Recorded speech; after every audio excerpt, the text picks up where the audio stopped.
banco de materias primas, qué es lo que están elaborando, qué es lo que están generando, como para esta posibilidad de sustitución, como bien mencionabas vos, ¿no?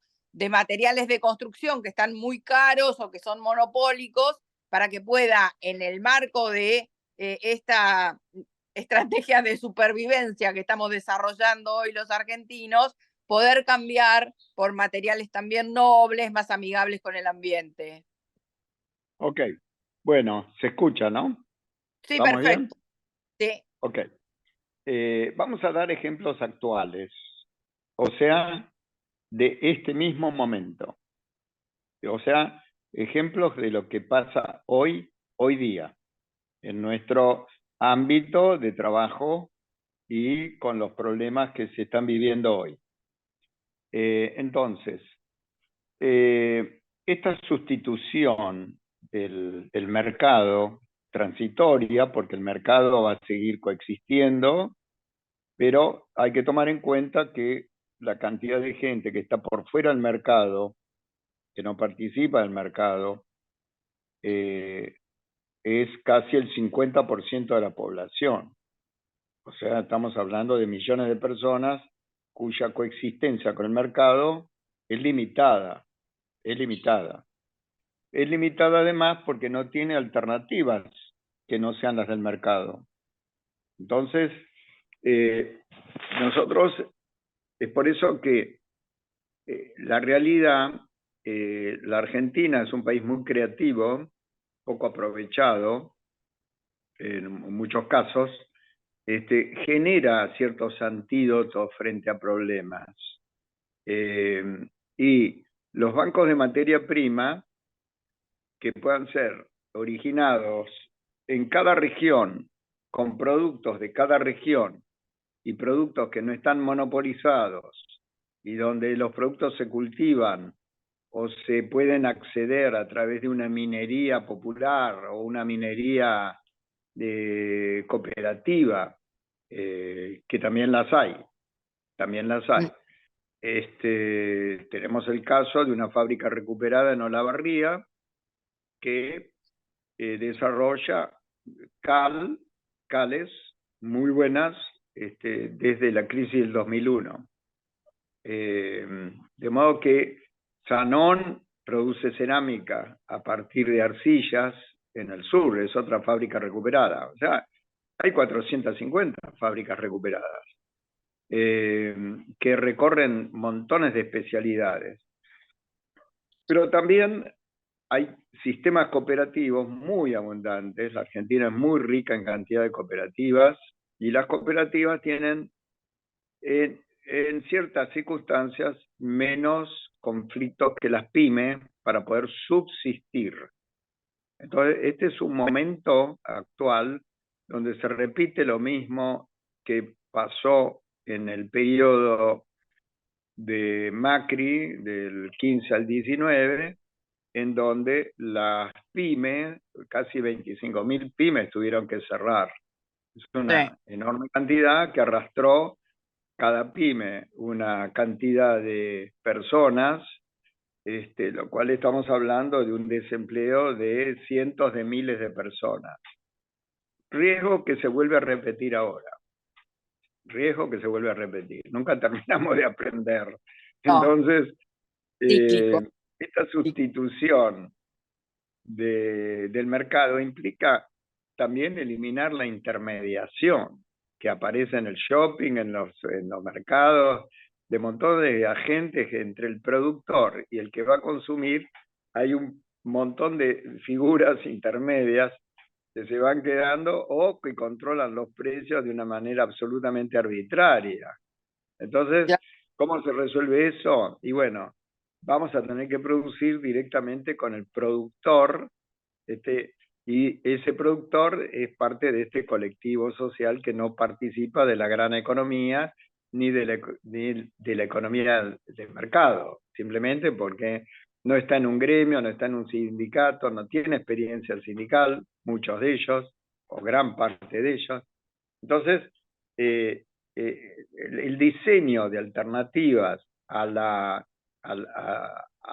las oportunidades de acceder al trabajo porque en última instancia es eso, lo que se debate es cómo acceder al trabajo, cómo lograr trabajar y ganar dinero y que la familia pueda subsistir de manera decorosa. Desde ya que no es posible resolver el problema sin Estado. O sea, esta teoría actual, traída del pasado lejanísimo, de que el Estado se podría minimizar o hasta eliminarlo, ni Estados Unidos, ni Rusia, ni China, ni Japón funcionan sin Estado. Cada vez funcionan con más Estado. Obvio. Y coexisten con el 1% de la población que es dueña prácticamente del 90% de los recursos materiales y económicos del planeta, cosa que es una situación a un nivel macro donde las intervenciones son difíciles, son complicadas. Por eso los ámbitos donde podemos producir los cambios son en redes locales muy acotadas, donde los sujetos colectivos pueden manejar todas las variables de su ámbito local. En última instancia, toda la población del mundo vive en algún lugar y ese lugar es lo que llamamos lo local. Entonces, en la medida que las redes hoy están facilitadas por los sistemas de comunicación, permiten conectar todos los lugares y todas las experiencias, nosotros podemos hacer una forma de monopolio inverso, es decir, crear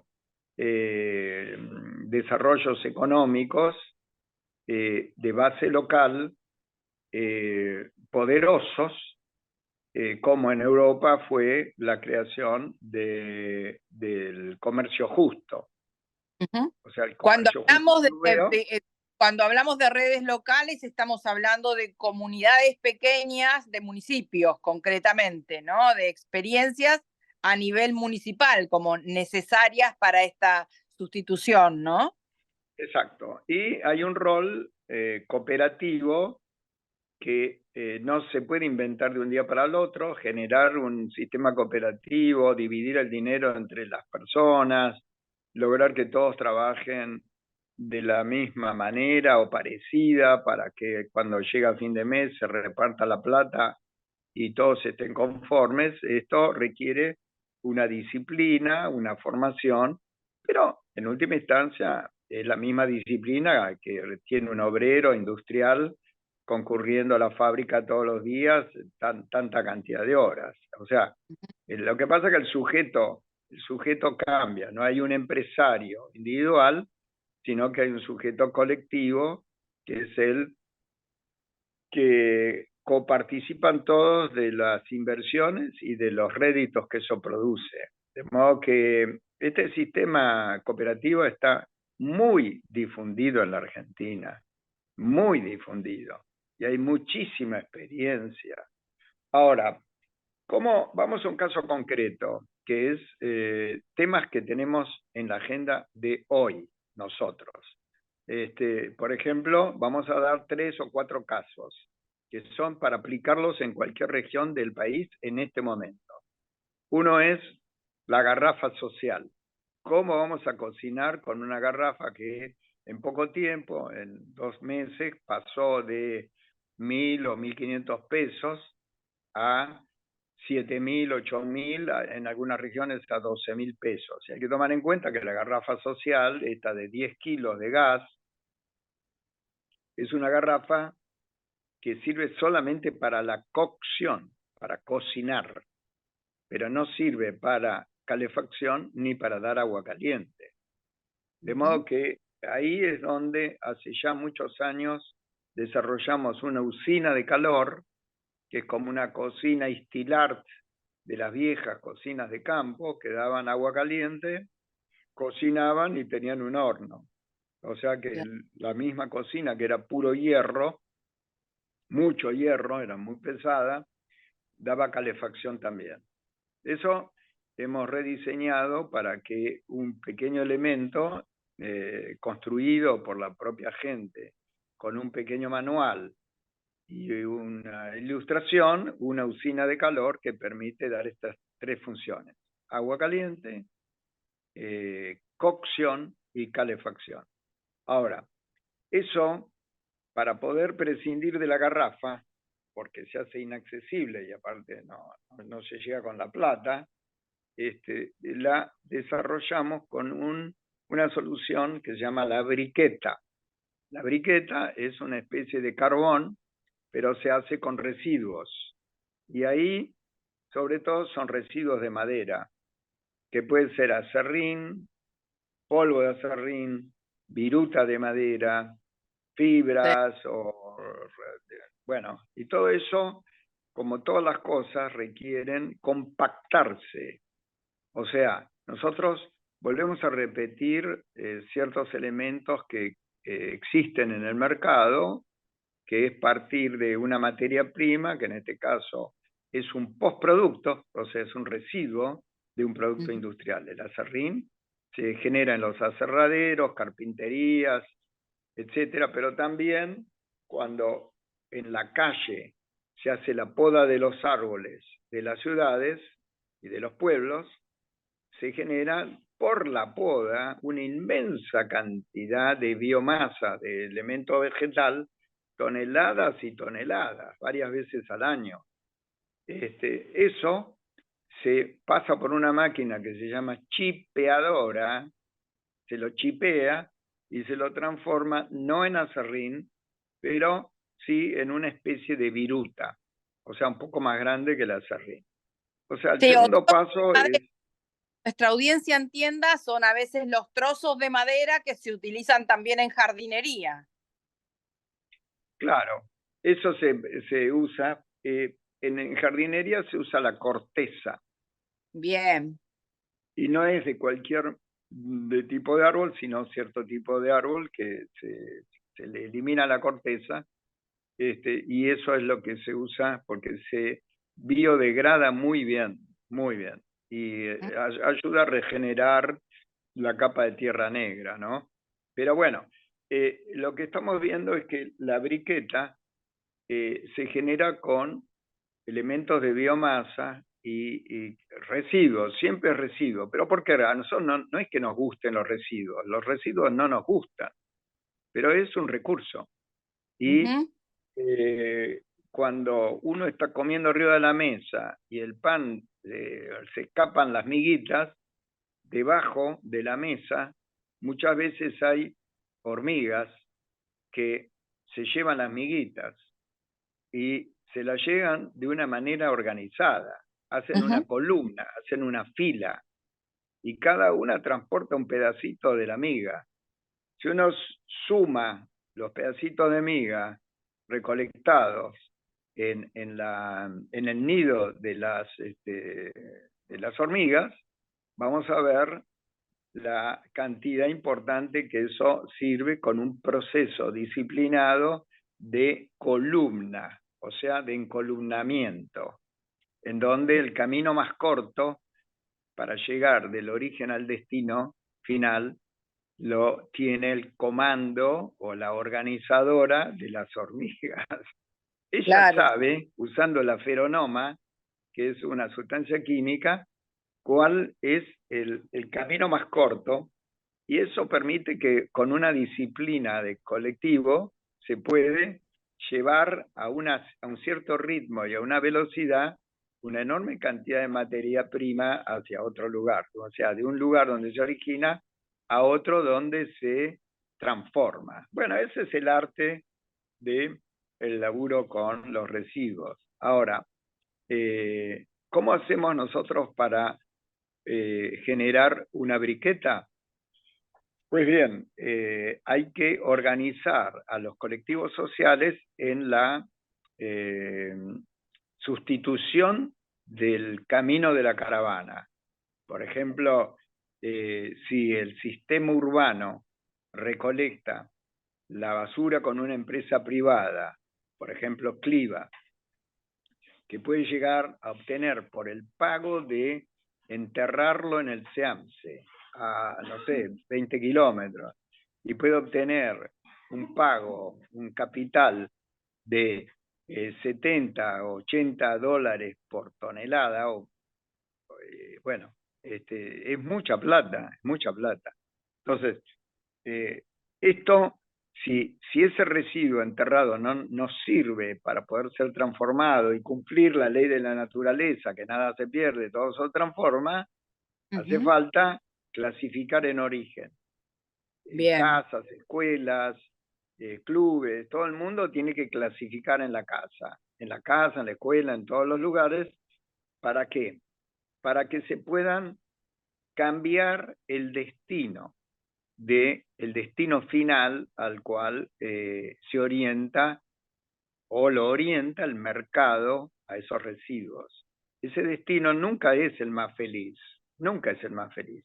Un relleno sanitario o un basural, que hay una enorme cantidad en la Argentina, no es el mejor destino, porque eso genera metano, Claro. eleva el Contaminación, efecto invernadero, efecto invernadero. acumula gases en la atmósfera y después tenemos desorden climático o cambio climático. De modo que muchos problemas macro enormes de terrible impacto de desorden son causados por la sumatoria de pequeños desórdenes individuales o malas culturas individuales que ha creado el mercado, porque hay que decir la verdad, es el mercado el que hace que uno se acostumbre a tirar mucho más de lo que debiera, o sea, no se recicla, sino que apenas se pone viejo y los objetos se ponen viejos cada vez más rápido y se tiran, porque ese es el negocio del capital, o sea, lograr que el consumo sea lo más veloz posible y que los objetos duren la menor cantidad posible de tiempo. Nosotros vamos hacia culturas donde los objetos van a tener que ser posibles de reparar, con eso vamos a tener una enorme cantidad de pequeñas industrias de reparación, reposición, cambio de piezas, de elementos del mercado y otros ejemplos de ese tipo, digamos, que donde es la clasificación y es un criterio de comprensión ecológica, pero social y económica, fundamentalmente económica, donde se entiende que la sumatoria de la clasificación y la bancarización, una bancarización que es juntar y generar un nuevo banco, que no es un banco urbano de la ciudad, extranjero, qué sé yo, sino que es un banco de residuos, en donde el aprovechamiento está ligado a un sistema industrial novedoso que suele ser cooperativo. Ahora, vamos a dar un ejemplo muy práctico por cuestión de tiempo, para mostrarles en otro caso que es la producción de miel. O sea, la Argentina es el segundo o tercer productor. La miel es un alimento espectacular, espectacular. Genera montones de subproductos, entre ellos, por ejemplo, productos medicinales. La cantidad de elementos derivados de la producción de la miel es muy, muy grande. Y la abeja es de los insectos el más inteligente que existe. De modo que nosotros aprendemos de las abejas como aprendemos de las hormigas, y lo que aprendemos son las formas de organización. O sea, la organización de los colectivos sociales, donde el principio de la distribución desigual, la acumulación excesiva en pocos factores del sistema social no es lo mejor, ni siquiera da la mayor cantidad de felicidad, sino que genera relaciones antagónicas, mucho conflicto entre las personas. Así que bueno, en este caso, el tema de la producción de miel, quiero dar un caso que es actual, o sea, en el día de hoy. Nosotros tenemos en el mundo, la Argentina también tiene, la posibilidad de producir cañiza o cannabis, y la versión masculina en el código genético es el cáñamo. El cáñamo permite generar esta fibra que ustedes ven acá, esta Sí, fibra. Ahí lo ven. sí, Es una perfecto. fibra de extremada resistencia a la tracción. Entonces, a partir de esta fibra, nosotros podemos, con un pegamento natural, transformarla en un sólido. O sea, volver a pasar, porque la fibra sale del cáñamo mediante una máquina que ya está en la Argentina, que es de gente amiga, es la única máquina que hay, y que nos permite separar la fibra de lo que sería el interior de la caña, porque el interior de la caña sirve para ciertas cosas y la fibra sirve para otra. Entonces, con un aglutinante que se busca cómo ser un aglutinante barato, en este caso, estudiando la naturaleza, nosotros sabemos que la cáscara de papa, que es albúmina, pega. Bien. La harina pega. Hay muchas cosas que pegan. La lignina, que es lo que está dentro del tronco de los árboles, también pega.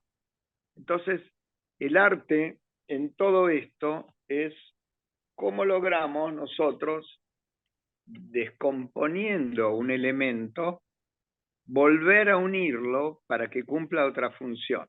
En este Amalgama, caso, la amalgama. fibra del cáñamo, que tiene una resistencia extraordinaria, acá está ya pegada sobre esta base de telgopor. El cáñamo es aislante térmico y tiene una extraordinaria resistencia, de modo que este objeto, que es un pedazo de telgopor de la basura, cuando yo le sumo el cáñamo, pasa a tener una resistencia igual que en este caso, con otra parte del cáñamo. Esto tiene ahora una resistencia extraordinaria por el tejido de fibras. De modo que nosotros, a partir de un material como el cáñamo, podemos generar con el interior del tallo ciertos productos a partir de la fragmentación del tallo. O sea, esos procesos los hacemos con una escuela técnica. El centro de la universidad se relaciona con la UTN o con una escuela técnica o agrotécnica. Nosotros diseñamos una máquina para poder desarmar este elemento natural y recomponerlo en una unidad de producción industrial, que va a tener que ser de tipo cooperativo preferentemente. Pero también una pyme puede estar en cadena de valor con un sistema cooperativo y funcionar perfectamente bien, como fue el caso en 2003-2004 en Rosario, con una tremenda experiencia de producción hortícola, de verdura orgánica, que permitió mitigar el problema del hambre agudo que había desde la crisis del 2001. O sea, los rosarinos fueron capaces de instalar un método, hacerlo popular, lograr que el municipio fuera un organizador de estos procesos colectivos y generar cadenas de valor. Las cadenas de valor, en el caso de Rosario, para producir, por ejemplo, caños para riego, o sea, caño negro de polietileno para riego. ¿Cómo se hacía la cadena de valor? Los cartoneros o recolectores. Te muteaste, te muteaste, te muteaste. Fíjate porque te muteaste. No te escucho. Ahí está. Ahí está. Ahora sí. Sí, Esta sí, solidaridad de los vecinos es fundamental para los procesos donde la industria es el pueblo. O bien. sea, la industria es el barrio es la industria. Este es un concepto muy importante. Y si un barrio es la industria y si el pueblito es la industria, todos aprenden y Ujú, todos participan. Y la gente joven ahora no se tiene que ir del pueblo a la ciudad, sino que puede fabricar porque aprende a fabricar al lado de él. ujú, Aprende a fabricar en la escuela, en la casa. En la casa las mujeres pueden con esta fibra tejer, ujú. tejer o recuperar el telar, que es una disciplina interesantísima, eh, para hacer artes y desarrollar habilidades. Y bueno, entonces esto, esto de ir de la Sobre todo, te descomposición. interrumpo, Carlos, sobre todo con un tema que vos me comentaste también, que es que en la Unión Europea ya hay muchos países que están desechando las fibras o los plásticos de la industria textil, con lo cual habría que volver a un esquema de fabricación textil más amigable con el ambiente. Exactamente. O sea, hace poco tiempo, no mucho, que la Unión Europea prohibió los sintéticos, las telas sintéticas, es decir, las que derivan de hidrocarburos o de los que van a los plásticos. Entonces, este invento, cuando se inventan las telas sintéticas, fue una razón comercial, una razón de mercado. Y eso lo que hizo es que eliminó el algodón, el lino y el cáñamo, Ujú, que en la ujú. Argentina todos existían, con un enorme desarrollo. Entre Ríos desarrollaba centenares de hectáreas de cáñamo. Cercano a Luján, había un belga inmigrante que desde los años 40 ya había traído el cáñamo a este lugar, a Jáuregui, e instala y funda un pueblo entero, junto con el cultivo del cáñamo. A partir de que funda el pueblo, crea la escuela técnica, crea galpones y finalmente con la fibra del cáñamo desarrollan lo que se llamó la base de la alpargata. Millones de alpargatas se hicieron con fibra de cáñamo. Claro. Millones. O sea, Ujú. un super negocio. Un super negocio.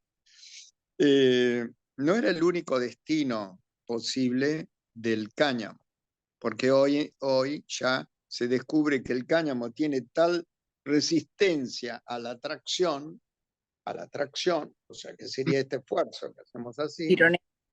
que en Ujú. Estados Unidos hay desarrollos en universidades tecnológicas con las que tenemos relación actual, que están usando esta fibra para sustituir al hierro de la construcción. O sea, Ojo. que puede llegar a tener la fortaleza de una barra de hierro, solo que esto se puede cultivar con muy poca plata en cualquier lugar, y si se le acopla una tecnología que permite transformarlo como un acero, nosotros tenemos un material que no está ni monopolizado ni está dolarizado. Claro. Esta es la clave de todo. Esta es la Ujú, clave de todo.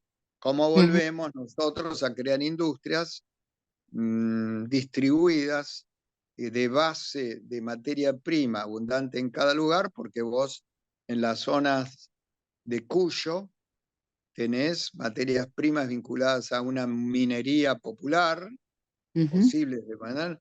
La cal está distribuida en el territorio en muchos lugares, hay yacimientos de cal. Crear un horno para cal en Cuba salía $1.500 hace varios años. Entonces, los cubanos, cuando tuvieron cerrado sus puertos Claro. por Estados Unidos, no podían tener el cemento ruso y tuvieron que pasar a la cal.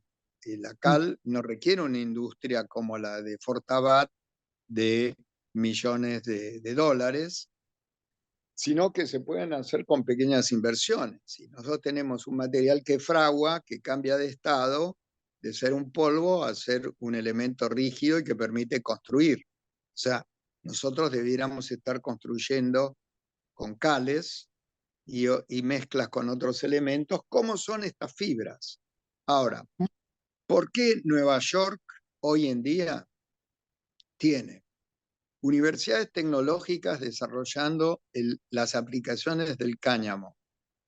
Y esto lo sabemos porque tenemos relación con esas universidades. Y el gobierno de Nueva York ha creado un fondo especial para crear, no sé, como 80 o 100, lo que ellos llaman farms, o sea, productores de pequeñas unidades de tierra. Pequeñas granjas de producción de cáñamo. Exacto. Claro. Pero no es una.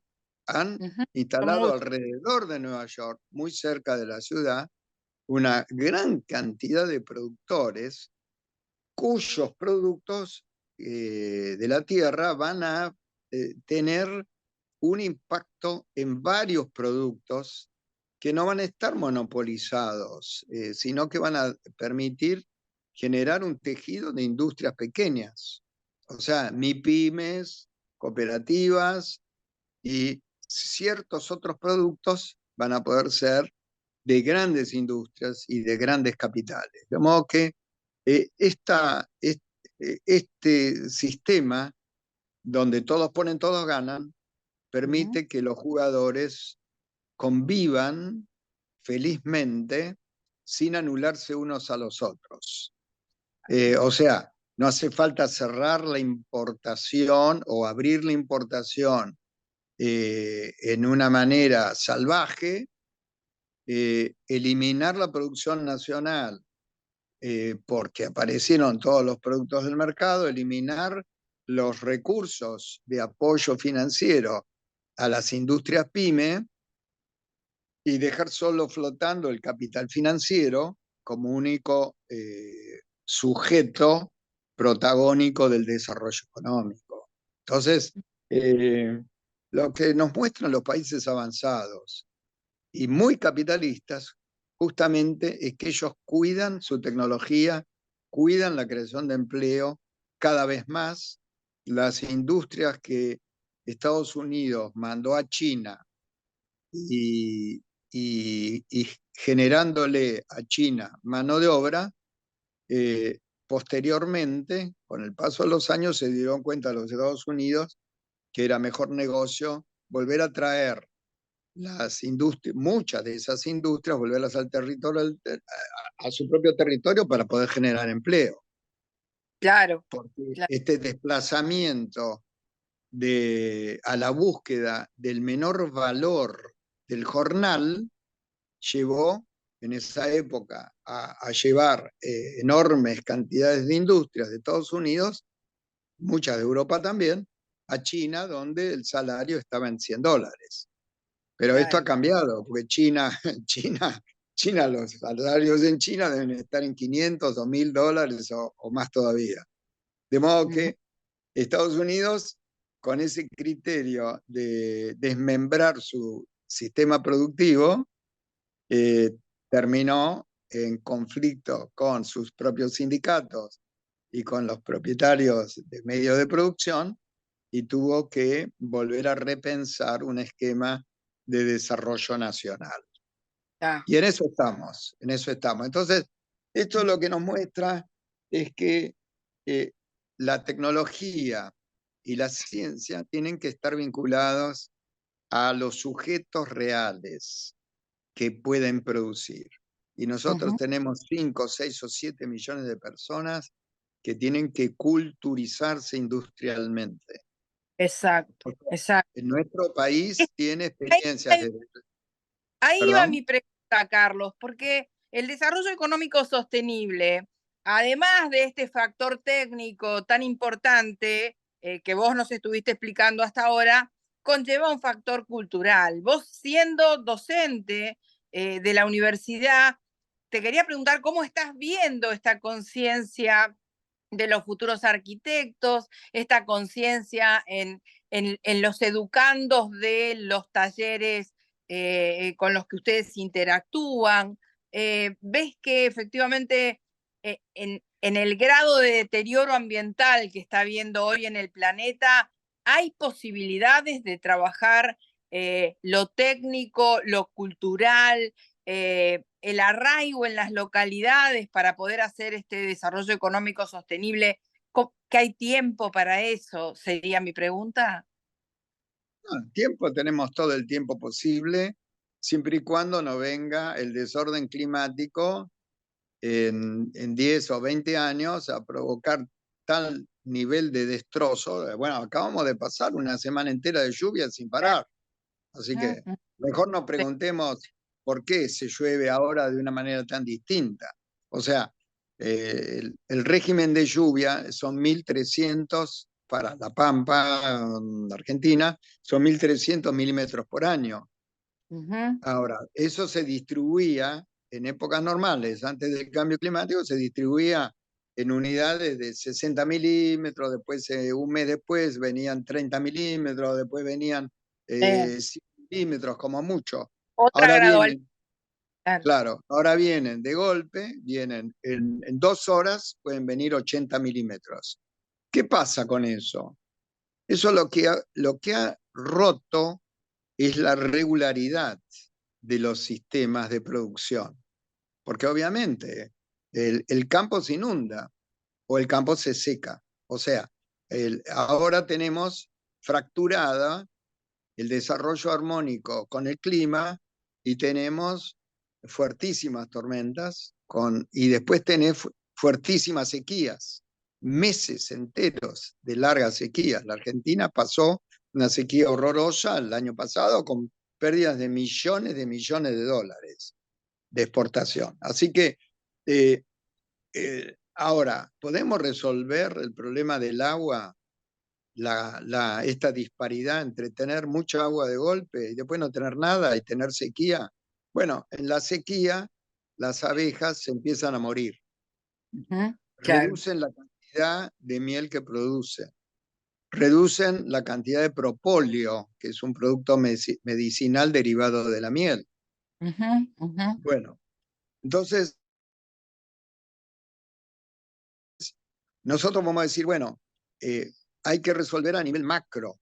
O sea, los hombres, los científicos que estudian de qué manera van a tirar algún globo a la atmósfera y hacer llover cuando no llueve y cuando hay sequía. O no sé, o sea, todas soluciones o ir a buscar agua a otro planeta, digamos. O sea, estas cosas que podrían ser muy locas. Entonces, mientras persista el desorden climático y se empeore, hay que tener una estrategia. Hay que tener una estrategia. Los países emergentes no son la causa que genera el cambio climático, pero padecen las consecuencias de los países de primer mundo que aceleraron la emisión de carbono a la atmósfera. Entonces, como de vuelta son el pensamiento de las hormigas o el pensamiento cutí, el pensamiento del cutí, que es esta teoría de los indígenas del norte argentino, del sur de Bolivia, que es reciprocidad y la teoría del vuelco como manejo de lo fasto y lo nefasto. Es el ejemplo que di de la ceniza en Jacobasi. Un elemento negativo se puede dar vuelta, se puede girar, pero hay que tener incorporada la visión de las hormigas o la visión de la abeja. O sea, nosotros tenemos que pensar como abeja porque vamos a aprender un montón de cosas. De hecho, nosotros estudiamos la vida de las abejas, de las hormigas, de los colibríes, de cuánto bicho anda por ahí. No nosotros, eso se estudia en Europa muchísimo también. Hay Así que que, imitar. claro, No, lo que hay que armar son redes de un pensamiento alternativo que permite desacelerar, volver a una conducta rítmica, porque la conducta rítmica es desacelerada. María Elena estaría muy contenta de eso, porque ella tiene algo rítmico en su concepción, y estas cosas no son patrimonio ni de ricos ni de pobres, es un patrimonio de la biología humana. Así Tal que cual.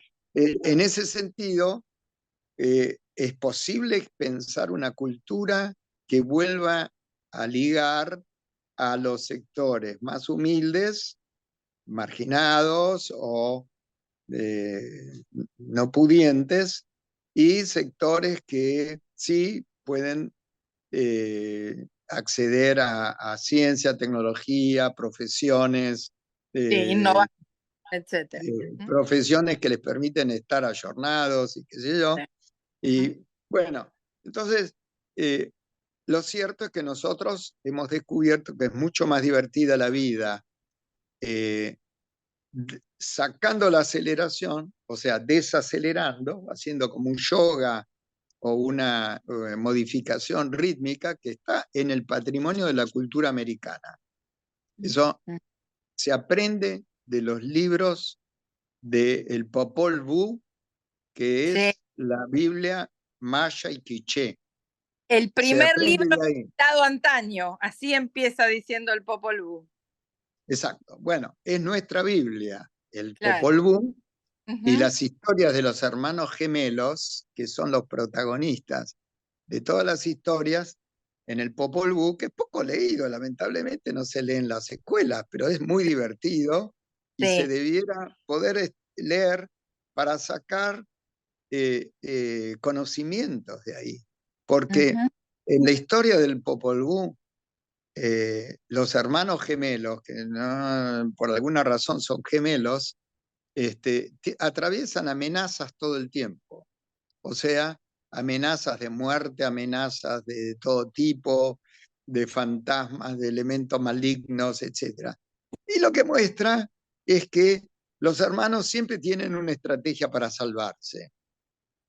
Y al final del libro, una conclusión que se ve cuando uno se pregunta, pero ¿cuál es el saber?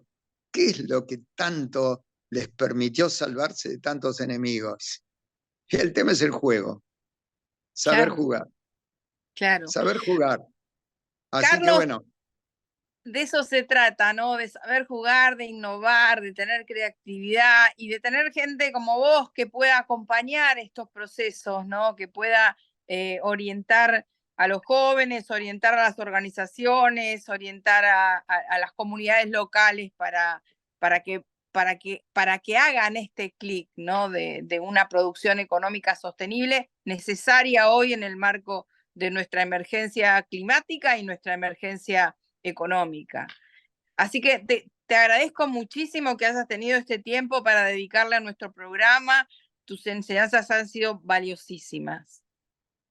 Bueno, ha sido un gusto y cuando quieran seguiremos con estas historias. Conversando. Hasta pronto. Un cariño enorme, gracias. Y visiten la universidad nuestra, el Centro Experimental de la Producción, que está en Ciudad Universitaria. Se puede, si quieren más información, ahí la van a ver en términos prácticos. Perfecto. Queda el mensaje trasladado a nuestro público. Gracias. Okay. Suerte. Este año fórmate en responsabilidad social. Hoy el conocimiento solo no alcanza. En EduForce te ayudamos a comprender la realidad. Y te damos las herramientas para llevar la responsabilidad social al interior de tu organización. Desde un proyecto hasta una estrategia integral, te enseñamos a diseñarlos, ejecutarlos, a medir y comunicar los resultados. En nuestra plataforma digital puedes encontrar textos, vídeos y participar de clases en tiempo real con el profesor y otros alumnos. Lo haces a tu ritmo, desde la comodidad de tu casa. Llevamos más de 16 años formando nuevas generaciones de líderes comprometidos con el desarrollo sostenible. Y ahora también en perspectiva de género. Ingresá en eduforce.com.